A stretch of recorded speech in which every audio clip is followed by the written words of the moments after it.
नमस्कार साथियों, साइकोलॉजी की अगली क्लास में आपका बहुत बहुत स्वागत है। ये क्लास हमारे सेकंड ग्रेड और फर्स्ट ग्रेड और रीट तीनों को लेकर के साथ में चल रही है। यानी कि यहाँ पर सभी का कोर्स लगभग एक साथ आपका संपन्न हो जाएगा। और आपको पता है कि जो कोर्स है लगभग सेम सा रहता है, कुछ एक आध पॉइंट्स हैं जो आपको अलग मिल सकते हैं, लेकिन विशेष रूप से हमारा जो सिलेबस रहेगा वो यहाँ पर आपका सेकेंड ग्रेड और रीट पर ज़्यादा फोकस रहेगा, क्योंकि उसमें फर्स्ट ग्रेड में थोड़ा सा अलग मैटर रहता है। वहाँ पर आपका मैनेजमेंट भी रहता है और आपका जो साइकोलॉजी का है उसमें कुछ अलग पॉइंट्स रहते हैं, कुछ अलग टॉपिक्स हैं। तो बहुत सारे तो इसमें क्लियर हो जाएंगे, लेकिन जो कुछ अलग रहेंगे सेपरेट, उनको अलग से ही हम आपको अलग से फर्स्ट ग्रेड के टॉपिक्स के नाम से अलग से हम आपको बना देंगे। अभी हम बात करते हैं मनोविज्ञान का इतिहास क्या है।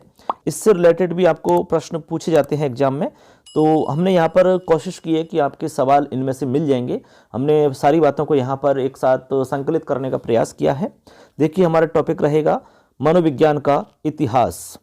देखिए, केवल मनोविज्ञान का इतिहास यहाँ हम पढ़ेंगे और इसके बाद में एक नेक्स्ट वीडियो लेके आएंगे जिसमें हम आपको अलग से इतिहास की बात करेंगे भारत के अंदर, यानी भारत में किस प्रकार से मनोविज्ञान का इतिहास प्रारंभ हुआ है। अभी हम ऑल ओवर यहाँ पर बात कर रहे हैं, विशेषकर जो विश्व के अंदर कैसे स्टार्टिंग हुई है मनोविज्ञान की, कैसे इसका इतिहास रहा है, क्या क्या हुआ है, इसमें कौन कौन से काम हुए हैं इसके अंतर्गत, तो इतिहास की हम बात करेंगे। ठीक है, देखिए, तो सबसे पहले हम स्टार्ट करते हैं। यहाँ देखिए आप, मनोविज्ञान की उत्पत्ति यूनान में दर्शन शास्त्र विषय से अरस्तु के समय में 384 ईसा पूर्व से 322 ईसा पूर्व में ग्रीक या लैटिन भाषा के दो शब्द हैं साइकी और लोगस से मिलकर के हुई है, ऐसा मानते हैं, ये बताया जाता है। तो सबसे पहला फैक्ट आपको याद रखना है, यहां से आपका प्रश्न बन जाता है सीधा सीधा। प्रश्न बनता है कि मनोविज्ञान की उत्पत्ति हुई है यूनान में हुई है। एक प्रश्न तो ये हुआ कि मनोविज्ञान की उत्पत्ति कहाँ हुई है, तो आपको ध्यान रखना है मनोविज्ञान की उत्पत्ति यूनान में हुई है। और कहाँ से हुई है? दर्शन शास्त्र विषय से हुई है, ये प्रश्न बन गया। उसके बाद में किसके समय में हुई है? आपका अगला सवाल हो जाता है अरस्तु के समय में हुई है। कब हुई है? 384 ईसा पूर्व से 322 ईसा पूर्व में हुई है। ठीक है, यहाँ तक हो गया, ये भी आपका सवाल हो जाता है। उसके बाद में अगला सवाल हो जाता है कि किन शब्दों से मिलकर हुई है, तो ग्रीक या लैटिन भाषा के दो शब्दों से मिलकर हुई है। पहला शब्द है साइकी और दूसरा शब्द है लोगस। ठीक, इन दोनों शब्दों से मिलकर के साइकोलॉजी की उत्पत्ति मानी जाती है। अब साथियों, यहाँ पर साइकी और लोगस का क्या अर्थ होता है, तो हम आपको पहले ही बता चुके हैं। साइकी का यहाँ अर्थ आत्मा से है और लोगस का यहाँ पर अर्थ अध्ययन से है। ये बात हम आपको स्टार्टिंग की क्लास में बता चुके हैं। तो इस प्रकार से यहाँ पर आपको ये फैक्ट याद रखने हैं। ये हमारा एक फैक्ट हो जाता है। अगले फैक्ट की तरफ चलते हैं। देखिए क्या खास है, आपको जो इंपॉर्टेंट चीज़ें हैं वो सारी की सारी आपको यहाँ पर बताई जाएंगी।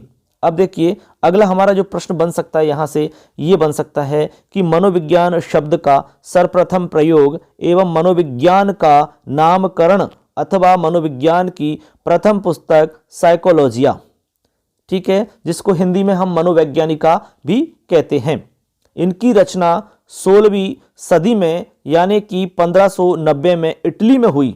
और किसने की? रूडोल्फ गोएकले ने की। तो यहां से आपके प्रश्न बन जाते हैं। यदि आपसे पूछा जाता है कि मनोविज्ञान शब्द का सबसे पहले प्रयोग किसने किया, तो आपको ध्यान रखना है रूडोल्फ गोएकले ने किया। और कहां पर किया है? इटली में, क्योंकि ये इटली का निवासी है। इनकी एक प्रसिद्ध पुस्तक है जिसके अंदर इस सब की चर्चा की गई है। ठीक है, और पुस्तक का नाम है, यहां पर लिखा हुआ है साथियों, साइकोलॉजिया। क्या पुस्तक का नाम है? साइकोलॉजिया, जिसको हिंदी में यदि हम कहेंगे तो हिंदी में आपको लिखना होगा मनोवैज्ञानिका। ठीक, तो इस प्रकार से आपको पुस्तक का ध्यान रखना है, किसकी पुस्तक है उसका ध्यान रखना है। और मनोविज्ञान शब्द का सर्वप्रथम प्रयोग यहाँ पर किया गया है। या फिर आप यूं कहें कि मनोविज्ञान का नामकरण हुआ है, या फिर आप यूं कह सकते हैं साथियों कि मनोविज्ञान की प्रथम पुस्तक कौन सी है।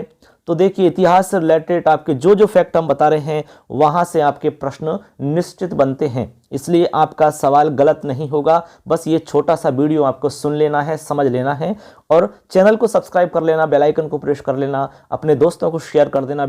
वीडियो कैसा लगता है ये हमें कमेंट के रूप में आप बताएंगे। कोई सवाल होता है तो भी आप कमेंट के रूप में पूछ सकते हैं। इस पे पूरा कोर्स आपको हम करवाएंगे साथियों। तो इस प्रकार से आपको ध्यान रख लेना है। तो यहाँ पर क्लियर हो चुका है कि सर्वप्रथम मनोविज्ञान शब्द का प्रयोग और मनोविज्ञान का नामकरण या फिर मनोविज्ञान की प्रथम पुस्तक जो है वो साइकोलॉजिया है, जिसको हिंदी में मनोवैज्ञानिका कहते हैं। इसकी रचना 16वीं सदी में हुई है, ठीक, या फिर फिक्स आप सन बताएं तो 1590 में इसकी मतलब रचना हुई है और इटली में हुई है। रूडोल्फ गोइक्ले ने इसकी रचना की है। तो यहाँ आपको ये फैक्ट याद रखने हैं। अब चलते हैं हम आगे इसमें जो विशेष काम हुआ है, यानी कि इसके अंदर वैज्ञानिकीकरण का किस प्रकार से समावेश हुआ है, उससे रिलेटेड यहाँ पर हमारे सामने फैक्ट है। देखिए बहुत ही मोस्ट फैक्ट है यहाँ पर। देखिए मनोविज्ञान का वैज्ञानिकीकरण, अब मनोविज्ञान में विज्ञान का समावेश हो रहा है। धीरे धीरे इसमें सिस्टमेटिक कार्य होने वाले हैं, जिस प्रकार विज्ञान के अंदर होते हैं क्रमबद्ध अध्ययन और एक नियम सिद्धांत इत्यादि के आधार पर कार्य होते हैं। अब धीरे धीरे मनोविज्ञान में भी वैज्ञानिकीकरण का समावेश हो रहा है। तो इसी के बारे में यहाँ पर लिख रहे हैं साथियों कि मनोविज्ञान का वैज्ञानिकीकरण 18वीं सदी में स्विट्जरलैंड में पेस्टोलॉजी ने किया। किसने किया है? पेस्टोलॉजी ने किया। यानी कि वैज्ञानिकीकरण की बात की जाए कि मनोविज्ञान में वैज्ञानिकीकरण का समावेश किसके द्वारा किया गया, तो आपका उत्तर होगा पेस्टोलॉजी के द्वारा। कब की बात है? 18वीं सदी की बात है। तो 18वीं सदी में स्विट्जरलैंड में पेस्टोलॉजी के द्वारा वैज्ञानिकीकरण किया गया है। मनोविज्ञान में वैज्ञानिकीकरण। इन्होंने आगे लिखते हैं, इन्होंने अपने ही 3.5 वर्षीय पुत्र का बेबी बायोग्राफी, जिसको हिंदी में हम बाल कथा कहते हैं, बेबी बायोग्राफी के आधार पर बाल विकास का क्रमबद्ध अध्ययन करके बाल विकास का वैज्ञानिक विवरण प्रस्तुत किया। अतः इन्हें बाल मनोविज्ञान की वैज्ञानिक विचारधारा का जनक भी कहा जाता है। अब देखिए यहां से आपके कई प्रश्न बन जाते हैं साथियों। सबसे पहला प्रश्न तो सीधा सीधा आपका बन जाता है कि मनोविज्ञान में वैज्ञानिकीकरण का समावेश किया गया स्विट्जरलैंड में पेस्टोलॉजी के द्वारा। पेस्टोलॉजी ने अध्ययन किया अपने ही 3.5 वर्षीय पुत्र पर। किसके आधार पर किया? बेबी बायोग्राफी के आधार पर किया, ठीक है। अध्ययन करने के बाद में क्या किया है? बाल विकास का क्रमबद्ध अध्ययन करके इन्होंने बाल विकास का पहली बार वैज्ञानिक विवरण प्रस्तुत किया है। पहली बार हुआ है ये, ठीक है, पहली बार वैज्ञानिक विवरण प्रस्तुत किया इन्होंने। इसीलिए बाल मनोविज्ञान की जो वैज्ञानिक विचारधारा है ना, उसका जनक कहा जाता है इनको। किसको? पेस्टोलॉजी महोदय को जनक कहा जाता है। यहां पर आपको ये फैक्ट ध्यान रखने हैं साथियों। तो यहां पर जो जो फैक्ट आपके वेरी वेरी मोस्ट इंपॉर्टेंट हैं वो यहां पर हमने शामिल किए हैं। चलिए आगे देखते हैं। अब देखिए, अब साथियों आगे हमारे 2 फैक्ट क्वेश्चन के रूप में हैं। पहला है हमारा मनोविज्ञान का जनक कौन है। दूसरा हमारा क्वेश्चन रहेगा आधुनिक मनोविज्ञान का जनक कौन है। तो इसमें पहला जो हमारा क्वेश्चन है मनोविज्ञान का जनक कौन है, इसमें तो बहुत ज़्यादा कोई उलझन वाली बात नहीं है। यहाँ पर आपको सिंपल हम बता देते हैं, मनोविज्ञान का जनक अरस्तु को माना जाता है। किसको माना जाता है? अरस्तु जी को मनोविज्ञान का जनक माना जाता है, ठीक है। तो ये तो हमारा पहला जो प्रश्न है क्लियर हो जाता है। मनोविज्ञान का जनक अरस्तु को माना जाता है, ठीक है, यहाँ तक की बात। अब बात आती है आगे कि आधुनिक मनोविज्ञान का जनक किसे माना जाता है। आधुनिक मनोविज्ञान का जनक, यहाँ पर आपके सामने अलग अलग किताबों में आपको अलग अलग नाम मिल सकता है, लेकिन हम यहाँ पर क्लियर कर देंगे आपको। ऑथेंटिक चीज़ आपको यहाँ पर हम बताएंगे, तो इसलिए कंफ्यूज होने की आवश्यकता नहीं है। पहले तो आपको ये बता देते हैं कि क्या क्या आपको मिल सकता है। तो सबसे पहले आप देखेंगे आपको कई किताबों में फ्राइड मिल सकता है, सिगमंड फ्राइड का नाम मिल सकता है आधुनिक मनोविज्ञान के जनक में। इसके अलावा विलियम जेम्स का नाम मिल सकता है किसी किताब में, विलियम जेम्स का नाम मिल सकता है किसी किताब में, और किसी किताब में आपको बुंट का नाम मिलेगा। ये 3 नाम विशेषकर आपको मिलेंगे अलग अलग किताबों में। चाहे आप वंदना जादव जी की किताब देखिए, अपनी पब्लिकेशन की किताब देखिए, फर्स्ट रैंक की किताब देखिए, लक्ष्य की किताब देखिए, इकबाल की, किसी की भी, आप जितनी भी हमारी किताबें चल रही हैं बाजार में, उनमें आपको अलग अलग मिलेगा। लेकिन जितना भी हमने इन सब का मतलब विश्लेषण निकाला है, सबका निष्कर्ष निकाला है, सबको देखा है, ठीक है, तो एक निष्कर्ष पर पहुंचे कि इनमें जो सही है, जो शुद्ध है, एकदम करेक्ट होगा, वो है साथियों विलियम वुंट। आधुनिक मनोविज्ञान का जनक विलियम वुंट को माना जाएगा, क्योंकि औपचारिक रूप से यदि हम बात करें आधुनिक मनोविज्ञान के स्टार्टिंग की, तो विलियम वुंट के काम से ही स्टार्ट है। यानी कि विलियम वुंट के द्वारा जो एक विशेष काम किया गया था प्रयोगशाला खोलने का, उस प्रयोगशाला के साथ ही हमारे आधुनिक मनोविज्ञान का कार्य प्रारंभ माना जाता है औपचारिक रूप से, इसीलिए इनको जनक माना जाता है। ठीक है, अब बाकी को जनक क्यों मान रहे हैं ये तो मतलब सही नहीं है। सिगमंड फ्राइड ने विशेष रूप से मनोविश्लेषणात्मक जो सिद्धांत उस पर काम किया है, और विलियम जेम्स जो हैं इन्होंने विशेष रूप से अमेरिका के अंदर मनोविज्ञान का यहाँ जन्म दिया है।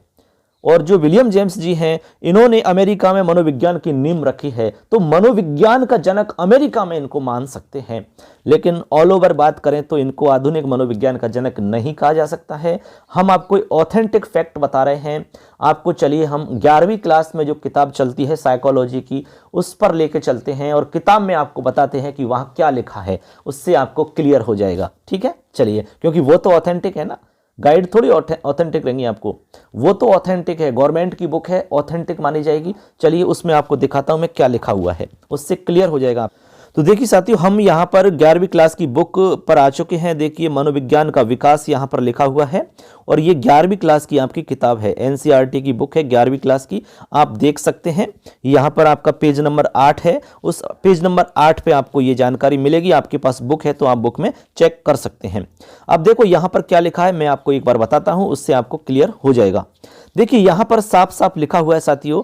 देखिए यहाँ से हम देखते हैं, इसका उद्भव मनोवैज्ञानिक सार्थकता के प्रश्नों से संबद्ध प्राचीन दर्शन शास्त्र से हुआ है।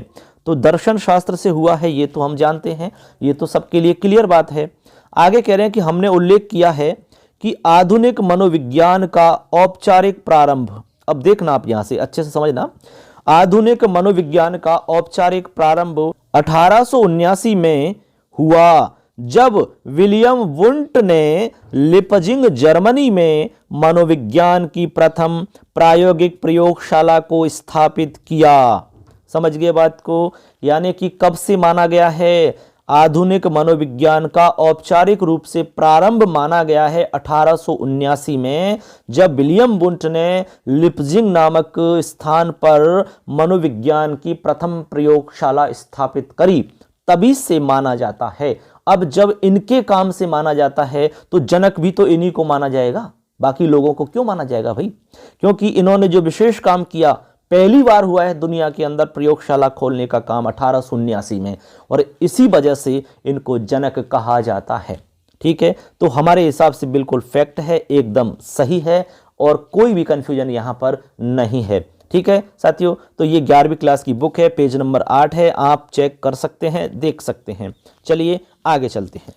तो इस प्रकार साथियों यहाँ पर हमारे दोनों ही प्रश्नों का उत्तर मिल जाता है। मनोविज्ञान का जनक कौन है? अरस्तु ध्यान रखना है। आधुनिक मनोविज्ञान का जनक कौन है? तो आपको ध्यान रखना है विलियम वुंट, ये आपको ध्यान रखना है, एकदम सही है। हमने आपको पूरा प्रूफ बता दिया है, ऑथेंटिक जानकारी आपको दे दी है।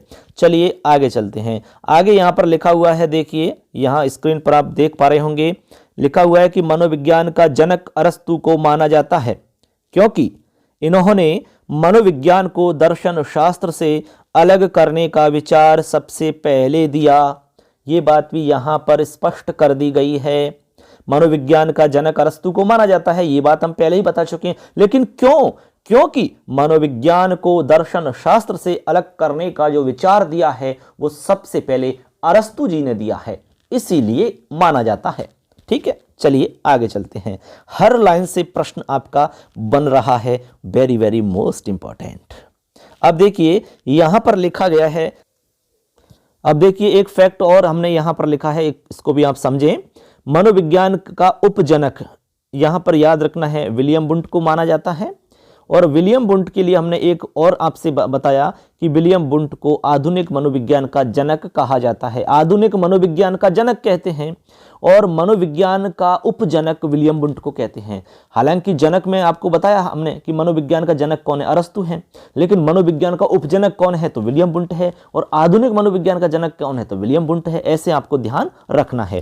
अब चलते हैं आगे। आगे देखिए यहाँ पर एक फैक्ट लिखा हुआ है जो कि काफी इंपॉर्टेंट फैक्ट है हमारा।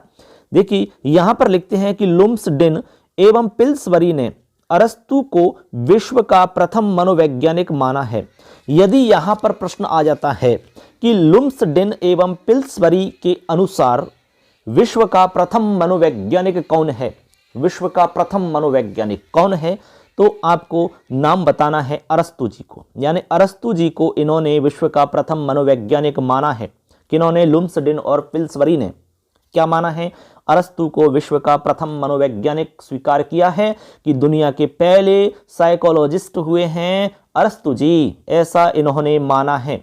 आगे लिखा है सेकंड फैक्ट, कोलासनिक के अनुसार, अब जो कोलासनिक जी हैं इनके अनुसार विश्व के प्रथम मनोवैज्ञानिक प्लेटो जी हैं। कौन है?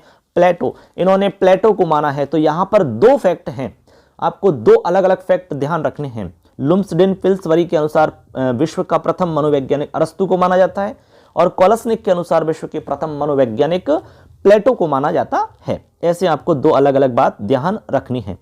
ठीक है, तो चलिए साथियों अगला फैक्ट देखते हैं हमारा। यहां से देखेंगे विलियम जेम्स को अमेरिकी मनोविज्ञान का जनक कहते हैं क्योंकि इन्होंने अमेरिका में मनोविज्ञान की नींव रखी।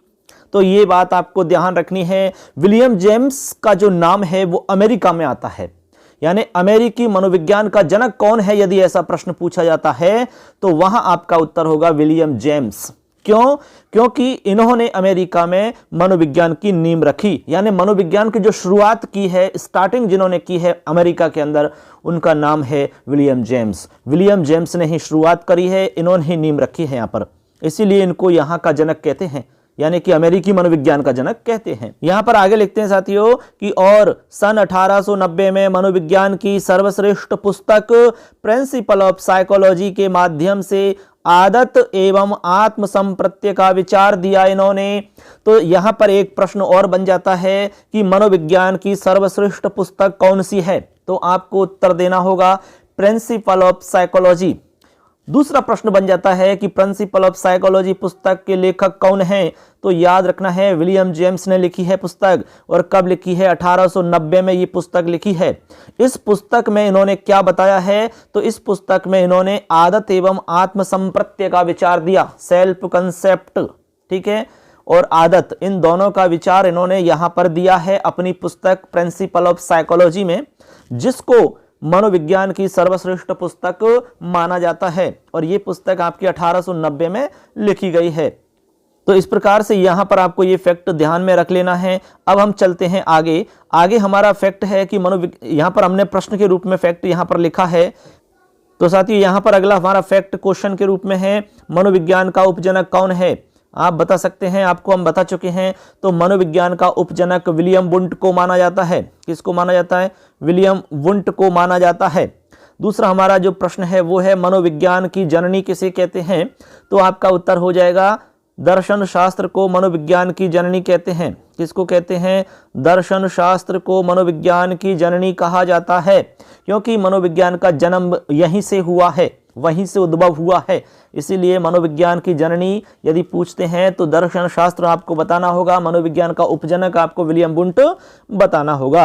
अब चलते हैं, अगला हमारा जो फैक्ट है very very most important fact है, उसको भी देख लेते हैं। लिखते हैं कि विलियम वुंट को आधुनिक मनोविज्ञान का जनक माना जाता है। ये बात हम पहले ही आपको क्लियर कर चुके हैं, यहाँ भी एक बार स्पष्ट लिखा हुआ है कि आधुनिक मनोविज्ञान का जनक विलियम वुंट को माना जाता है। ये जर्मनी में चिकित्सक और दार्शनिक थे, यानी कि ये जर्मनी के अंदर डॉक्टर थे और दार्शनिक भी थे और कॉलेज में प्राध्यापक भी थे। वुंट ने मनोविज्ञान को विज्ञान माना, यानी इन्होंने कहा कि जो मनोविज्ञान है वो विज्ञान है, ऐसा विलियम वुंट ने कहा। और उन्होंने ही सबसे पहले अपने आप को मनोवैज्ञानिक कहा, यानी सबसे पहले इन्होंने अपने आप को मनोवैज्ञानिक भी कहा और मनोविज्ञान को विज्ञान भी माना इन्होंने सबसे पहले। ठीक है, अब अगली लाइन जो है वेरी वेरी मोस्ट इंपॉर्टेंट है। 1879 में इन्होंने मनोविज्ञान की प्रथम प्रयोगशाला स्थापित करी, यानी कि दुनिया में पहली बार प्रयोगशाला बनी है 1879 में, और ये बनी है जर्मनी में। और जर्मनी में इस जगह का नाम है लिप्जिंग नामक स्थान, और वहां पर जो कॉलेज है जहां पर यह काम हुआ है वो है कार्ल मार्क्स विश्वविद्यालय, जिसका वर्तमान में कार्ल मार्क्स विश्वविद्यालय के नाम से उसको जाना जाता है। तो कार्ल मार्क्स विश्वविद्यालय में आपको ध्यान में रखना है, लिप्जिंग नामक शहर आपको ध्यान रखना है, जर्मनी में आपको ध्यान रखना है, और कब 1879 ध्यान रखना है, किसने, विलियम वुंट आपको ध्यान रखना है। फिर कह रहे हैं कि इसके बाद मनोविज्ञान को अध्ययन की एक स्वतंत्र विधा माना जाने लगा। ये आपके लिए फैक्ट जानकारी है, ऐसा आपको समझ लेना है। ठीक है, तो यहां स्पष्ट हो जाता है, एकदम साफ साफ क्लियर हो जाता है कि आधुनिक मनोविज्ञान का जनक विलियम वुंट को माना जाता है। अब आपको एक दो चीज और बता देते हैं। सबसे पहले ध्यान रख लेना है कि मनोविज्ञान का जनक अरस्तु को आपको ध्यान रखना है, आधुनिक मनोविज्ञान का जनक आपको विलियम वुंट ध्यान रखना है, अमेरिकी मनोविज्ञान का जनक आपको विलियम जेम्स ध्यान रखना है, और मनोविश्लेषणवाद का जनक आपको सिगमंड फ्राइड ध्यान रखना है।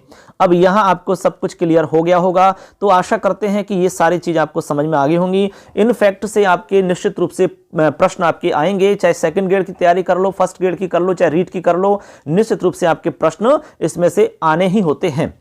हमने यहां पर सारे ही फैक्टों को आपके सामने रखा है। अब हम अगले वीडियो में साथियों केवल भारत में मनोविज्ञान का विकास कैसे हुआ इस टॉपिक पर हम बात करेंगे। पूरा डिटेल से आपको बताएंगे, कंप्लीट आपको सीक्वेंस में बताएंगे पूरा कंप्लीट कैसे कैसे कैसे कैसे विकास हुआ है, और आज तक कैसे उसमें विकास होकर के आज वर्तमान समय तक हम आपको लेकर आएंगे। तो अगले वीडियो का इंतजार करें। ये वीडियो कैसा लगा आप हमें जरूर बताएं, और अपने दोस्तों को शेयर करें, चैनल को सब्सक्राइब करें, क्योंकि पूरा कोर्स आपको यहां पर मिलने वाला है फ्री। तो मिलेंगे नेक्स्ट वीडियो में, तब तक के लिए जय हिंद, जय भारत, वंदे मातरम, धन्यवाद।